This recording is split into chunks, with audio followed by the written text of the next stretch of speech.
Welcome into another episode of Locked On Phillies. And as of this moment, we are one day away from opening day. A lot of stuff to get into. The 26-man roster seems to be set. We're going to compare it to my version 1 of what I thought the roster was going to look like. We're also going to take a peek at game 1, which we hope is tomorrow. So we're going to say a prayer to the rain gods. An opening day countdown. We're down to our final day. A lot to get into on today's episode of Locked On Phillies. You are Locked On Phillies, your daily Philadelphia Phillies podcast. Part of the Locked On Podcast Network, your team every day.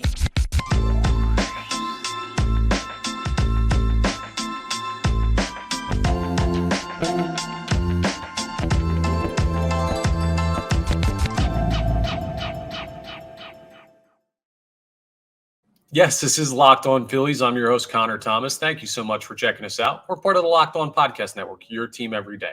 Please make sure you're rating, reviewing, subscribing to the YouTube, all that good stuff. I appreciate it. And today's episode is brought to you by Prize Picks, the easiest and most exciting way to play daily fantasy sports. Go to prizepicks.com/LockedOnMLB and use code, all of this in lowercase, LockedOnMLB for a first deposit match up to $100. So go ahead and check out my friends over at Prize Picks. If you're watching on YouTube and you're like, something's different today and I just can't put my finger on it, the graphic that's normally in the bottom left of the screen has my name and Twitter handle all fancy like. I accidentally deleted that right as I was loading up for the video today. I'll have it back tomorrow. But for now, you just got my name down there, Connor Thomas. And what's more important is the fact that we've got opening day baseball, hopefully tomorrow. We're going to talk about the weather and that game and everything coming up in our next segment. But just bit my tongue. To lead off the episode, I want to take a look back at my initial opening day roster projections. This is a fun time for you because you get to make fun of me for all of the stuff that I got wrong when I initially took a look at what the 26-man roster I thought would look like. Now, credit to me a little bit here. The date on this, January 11th of this year. That was a while ago. Spring training hadn't started yet. A lot of moves hadn't happened yet. So some of this was obviously projecting out. And let's see how close I came. Because as I go through these positions, I'll tell you who's basically on the opening day roster. They haven't officially announced anything yet, but you can tell by the cuts they've made, unless they do something like they did last year when Christian Pache was acquired the day before the opening game. Unless something like that happens, and that doesn't happen often, the team for the Phillies is pretty much set. So we'll talk about who made it and whether or not I picked them to have made it to start the year out, January 11th to be exact again. Catcher position, easy. JT starting, Stubbs the backup. That was always how it was going to be. That's how it's going to be for the actual Phillies. That was my prediction back in January. I know a lot of people questioned Garrett Stubbs and his ability to be on this team and everything. There was never any chance it wasn't going to be Garrett Stubbs, for better or for worse. And I understand his limitations as a player, and I understand his locker room vibes guy thing is kind of wearing thin. He was always going to be the backup catcher. So that was easy. The infield, let's see how we did here. I had Bryce Harper making the team. Obviously, he'll be your starting first baseman. Bryson Stott at second, Trey Turner at shortstop, Alec Boehm at third. All of those things have followed through. Edmundo Sosa was my depth piece in the infield back in January. He is indeed going to be on the team, of course, for the Philadelphia Phillies. And then down here, it's a bit of a cop-out, but I had impending free agent, saying that they were going to sign somebody that fit into a depth role in the infield. We're going to give half credit there because Whit Merrifield is going to play time in the infield at second base and maybe at other spots. And I knew they were going to have to go get a free agent to round out the position players. So Whit Merrifield slots into that spot. He's the depth piece that I did not account for, listed as impending free agent here. Knew a move was coming. Did not know who that move would be, but worked out for the best for the Phillies. So far, so good. Here's where the first mistake comes. As far as outfielders are concerned, I had Kyle Schwarber, technically an outfielder, but he's going to DH. Nick Castellanos, Brandon Marsh as guys that were definitively on the team. Then down here, I had this guy, Johan Rojas. And throughout the spring, everyone was talking about how he shouldn't be on the team or how he isn't hitting, or start the season in AAA. Rojas needs to be better. It should be Pache. It should be Cave. It should be Merrifield. Rojas has made the team. It looks like he's probably going to be your starting center fielder on opening day. So that is correct. But my final spot I had, Jake Cave, and obviously traded to the Colorado Rockies over the weekend, which it's not too surprising of a move with where the team is at now and the spring Christian Pache is at. That'll just show you, right? Jake Cave, I had no question that was going to be a guy that could make the opening day roster if he was still here. This was back in January, and from that time, all Christian Pache has done is played outstanding baseball all spring. This is not Jake Cave lost that spot. He might have with last year's performance, but Christian Pache earned that final spot and final position player job for the Philadelphia Phillies, at least to start the season. So Cave out, Pache in, and I love that for the Philadelphia Phillies. They are a better team because of it.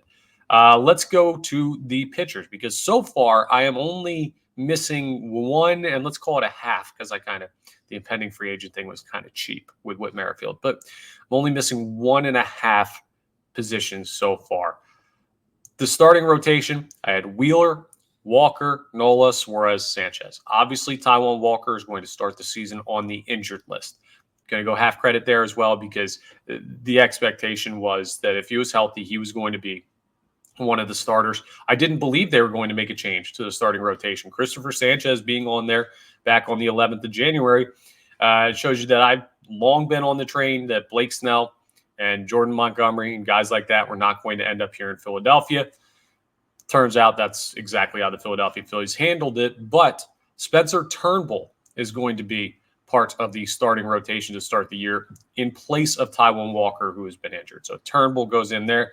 There's no way of knowing that Spencer Turnbull or a free agent coming in on like a minor league deal or a lesser deal was going to crack their way in due to injury, but that is the case with the starting pitcher. So let's call that half credit too. We're up to 2 total misses. The bullpen is where it goes off the rails, folks. So I knew Gregory Soto, Seranthony Dominguez, Jose Alvarado, Matt Strom, Jeff Hoffman. Felt good about those 5 guys, right? They are your best returning 5 arms from the bullpen last year. Didn't see them getting jumped by anybody. That was the idea. Then I had a Ryan Kerkering down here. Unfortunately, he's also on the injured list to start the season. So he was not truly like a guaranteed lock for me. That was another guy people were like, will he make the team? He'll be on the team once he recovers. But he's got a way to go. He's been fighting off flu-like symptoms and everything for feels like weeks now. He's behind on everything. So he will not be available for opening day. He'll start the season on the injured list as well. And the final 2 spots in the bullpen I had is impending free agent 1, impending free agent 2. Both of those incorrect. All 3 of those, if you count Kerkering, incorrect. Instead, the bullpen's going to be rounded out by Connor Brogdon, which frankly, I should have seen coming. That's one that I think could have been a little bit more predictable because he was one of the few Phillies relievers that has options left. He can be optioned to AAA, and optionality is huge for a reliever, especially one at the back end of a bullpen. When I say back end, I mean, I should probably say the lower part of the bullpen when it comes to talent. But Connor Brogdon will be on the team largely because of that optionality. Junior Marte, solid spring. I'll tell you, I did not think Junior Marte had a prayer to make this team. Thought they would do something more in the bullpen to bring in guys to up that unit a little bit. But, hey, Junior Marte, congratulations on the team. We'll see if he's better than last year. He had some points where he showed ability, but he was not consistent remotely last year. So that's a bit of a question. And Luis Ortiz is going to round everything out in the pen as well. He's got super high upside. Velocity is good. But proven at the major league level? Not exactly. Will he be able to step up? Could he be this year's, I don't know, Jeff Hoffman? Maybe. Comes out of nowhere, puts together an outstanding season. Certainly a possibility, but I never would have guessed that Connor Brogdon, Junior Marte, and Ortiz were going to be the guys rounding out this bullpen. So big misses there in the bullpen. Still, the MLB power rankings of bullpens has the Phillies as the best in all of baseball. So they're in a great spot. I'm proud of myself but you guys can still make fun of me for the bullpen and thinking Jake Cave would still be on this team and everything of that nature. Totally fine. I missed a couple, as we all do. But we now have an idea of what this team's going to look like on opening day. I almost said tomorrow. Coming up next, we'll talk about if opening day actually will be tomorrow and what happens if it isn't. Plus, what's planned for opening day and what do you have to look forward to if you're watching on TV, listening on the radio, or going down to the ballpark. We'll get into all of that coming up as we continue Locked On Phillies. First, let me tell you about Prize Picks, though, because they are the largest daily fantasy sports platform in North America. They're the easiest and most exciting way to play daily fantasy sports. It's just you against the numbers. Instead of battling thousands of other players, or there are pros in there, pro bettors, sharks that are just trying to take your money. No, it's just you against the numbers. You pick more than or less than on 2 to 6 player stat projections, and you watch the winnings roll in. It's super easy. I mean, you're looking at a really important part of the basketball season with tournament ongoing in the NCAA. You've got big-time playoff pushes happening in the pro ranks, a lot of big games. So get in on the excitement with Prize Picks, America's #1 fantasy sports app. You can turn your hoops knowledge into serious cash. Prize Picks is the best way to get action on sports in more than 30 states across the country, including California, Texas, Georgia, and by my math, 27 plus more. So go ahead and check out Prize Picks. Just my idea for tonight, James Harden returns to South Philadelphia. Clippers, Sixers. Maxey has been looking really good. I would take Tyrese Maxey's over in points. James Harden probably wants to spite Philadelphia a little bit. I'd look at his over in points and assists. So go ahead and take a peek at that and see if you can find a way to win some money on Prize Picks. Download the app today. Use code LOCKEDONMLB for a first deposit match up to $100. Again, you download the app, the Prize Picks app. You use code LOCKEDONMLB. You're going to get a $100 deposit match for your first time that you deposit into the app. So it's highly, highly important that you guys get in on Prize Picks before it is too late to take advantage of basketball season and all this stuff going on. Or if you want to wait, baseball season right around the corner. Prize Picks ain't going anywhere. That's why they're the best. Pick more, pick less. It's just that easy with Prize Picks. All right, let's talk a little bit about opening day and what could be happening as far as the weather is concerned. So this is going to be a fun segment because I am going to try and control/predict the weather. This is the most important thing, right? We'll get into the actual game here in a second.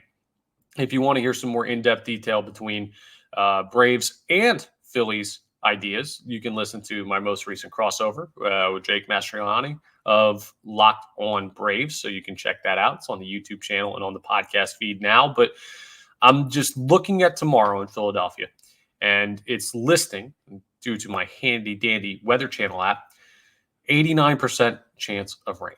So rain's likely, winds at 10 to 15 miles north-northwest. Chance of rain is close to 90% throughout the day. Rainfall near a half an inch. There have been some reports that maybe the system is moving out of here. I hope they play. I'm rooting for them to play. I'm looking up to the heavens and asking the rain gods to just hold off for a day. It can rain Friday. Friday's the built-in off day. Just push it to Friday. Let us play baseball on Thursday at Citizens Bank Park. My guess, I would guess that opening day is going to be pushed till Friday. That's just a guess. I'm not hearing anything from the Phillies. I'm not reporting anything. I'm not saying sell your tickets if you have them. No. I'm saying my gut feeling is that baseball will not be played in Philadelphia tomorrow, which would suck because we've been waiting for this for months. But you only have to wait one more day. If indeed there is a rain out tomorrow, Friday is a built-in off day. They do this for all opening day games. Major League Baseball does. So if they're rained out on Thursday, game shifts to Friday, same time, same place, same matchup, same everything. And they'll be able to go. The worst case scenario for the Phillies is to call this game late. That would be terrible because not only do people have a lot of plans and there's a lot of events planned around opening day, I'm going to tell you about a big one coming up in a second, but if you draw too close to game time, Zach Wheeler and Spencer Strider might be going through their actual pre-game routine. You know what happens when you get a rain out and a pitcher's gone through all his warm-ups and everything? Because of how cautious people are with pitchers' arms, especially this early in the season, that could mean that your opening day matchup is no longer Zach Wheeler and Spencer Strider. That would be a travesty. And it would also suck for every fan that like kind of tries to go down there and then they call the game late. So if the Phillies are going to postpone opening day till Friday, I would hope they make the call sooner rather than later. So no news at this time, though. Here's what's on tap if opening day does happen tomorrow, because we got some interesting news today as far as who's throwing out the ceremonial first pitch, or should I say first pitch is. I'll give you a guess. There are a couple of recently retired Philadelphia athletes. Did you get it? Yeah, that's right. Jason Kelsey and Fletcher Cox, 2 all-time Eagles, will throw out the ceremonial first pitches ahead of the Phillies-Braves matchup, ideally tomorrow, but before their opening matchup. So that's going to be awesome. It's going to be really cool to see that. There's going to be a lot of fun events and tailgates and everything outside the ballpark. So if you're getting a chance to go down, that's going to be really, really cool. And I hope the weather holds off so we actually get a chance to see great baseball, because not only is it awesome that the first pitch is being thrown out by a couple of Eagles legends and it's just baseball season again. Have you looked around baseball? All due respect to everybody, because I love all the hosts here on the Locked On MLB channels, but this is the best game in baseball that's scheduled, the best opening series in baseball. People might look and say, oh, okay, I don't know, Yankees, Astros, solid one. No Garrett Cole, so that opening day punch isn't really there. Blue Jays, Rays, good teams, don't really have the firepower that the Braves and the Phillies do. And there are a bunch of just dreck matchups, if I'm being perfectly honest. Some non-competitive teams playing some non-competitive teams. And this is going to be the best opening series in all of baseball between the Braves and the Phillies. So a lot to look forward to. The best opening day starter matchup, like all of this stuff, it really, really makes me hope they play tomorrow, because I cannot wait another darn day for the Philadelphia Phillies season to begin. I know you can't either out there. Some keys to the game we're going to get into tomorrow. We're going to do that in a breakdown. I don't want to do it like right now, because if it does get pushed, I want that to be right ahead of opening day. And if stuff changes as far as the pitching matchup or the lineups because of a rain postponement, I don't want to give you bad information, but I'll just say that regardless of who's pitching, regardless of who's in the lineup, this is the best matchup in baseball to start the season. And it's going to be absolutely awesome to see down at Citizens Bank Park, hopefully tomorrow, possibly Friday. So that's your little update on the weather situation. It's also an update on some things going on around opening day and some things to look forward to for opening day as we draw ever closer. Now, we've been doing an opening day countdown since 40 days before opening day. It's been absolutely awesome to see the support for it. Coming up, we have 1 day left. Who is the best Philadelphia Philly to ever be number 1? Well, we'll discuss that as we wrap up today's episode of Locked On Phillies. Before we do that, I want to tell you about FanDuel, though, because you can say goodbye to busted brackets, because FanDuel lets you bet on every game of the tourney. Whether you're betting on a big upset or a 1 seed, it's time to go dancing on America's #1 sportsbook. Right now, new customers get $200 in bonus bets if your first $5 bet wins. That's $200 to use on point spreads, money lines. You can even pick who's going to win it all. Let's do it this way, right? Here's some inside info from your good buddy Connor. When you look at the opportunity to win that $200 with your first winning $5 bet, the tournament doesn't get going again until Thursday. There's NBA games tonight. Pick the biggest favorite, put $5 on the money line, give yourself a chance to get those $200 in bonus bets for when the tournament resumes on Thursday for the Sweet 16. How does that sound? Isn't that great? You can only do it with FanDuel. So just visit FanDuel.com/lockedon and bet on college hoops until they cut down the nets. All right, opening day countdown. 1 day left. So who's the best Philadelphia Philly to ever be number 1? There are a lot of great options for the number 1. And it's one that you kind of almost have to be a little bit cocky to wear number 1. You do. Everyone looks at that and it's like, oh, this guy thinks he's number 1. Let's see if he plays like he's number one. And that's why some people shy away from it. Some people are not able to rock the number one and be able to live up to that. There have only been 15 players in Philadelphia Phillies history to wear the number one. But there's an even better number one in the city of Philadelphia. And that's why in our opening day countdown, the best Philadelphia Philly to ever be number one, the Philadelphia Phillies fans. I know it's a cop-out. I know I'm buttering you up. Hey, we love when Bryce Harper panders. Can I do it once? You guys have been awesome this offseason. It's been a long, tough one for Philadelphia Phillies fans. The way last season ended with the NLCS defeat to the Arizona Diamondbacks, nobody was happy. I wasn't happy. This offseason, a lot of people thought the Phillies were being too passive, thought they weren't doing enough. Maybe when everything's said and done, that group of the fan base will end up being right. But you know what? I love that you're not afraid to voice your opinion on that. And I love that you're constantly zoned in on the Phillies. There's so many times over the past decade where the winter has just been Eagles. The winter has been Sixers or Flyers. And Phillies fans have been hibernating because the team hadn't made the playoffs in goodness knows how long. And now that baseball is back in full force in Philadelphia, the outpouring of support that we've gotten here on Locked On Phillies has been amazing. And I owe that all to you guys. So number one in the countdown, forget who wore the number. I want to talk and give props to you, the fans who make this possible. It's going to be super important this year that you're all in on the Philadelphia Phillies, that you sitting here listening to this podcast, watching this video on YouTube, give them everything you got and believe that they're good enough to take the next step, which is a World Series. There is a world, and it's not a far-fetched one, where when this season ends, the Philadelphia Phillies are world champions of baseball once again. And to do that, they're going to need each and every one of your support the way you've given it to me on Locked On Phillies over this offseason. So thank you for chiming in on the countdown.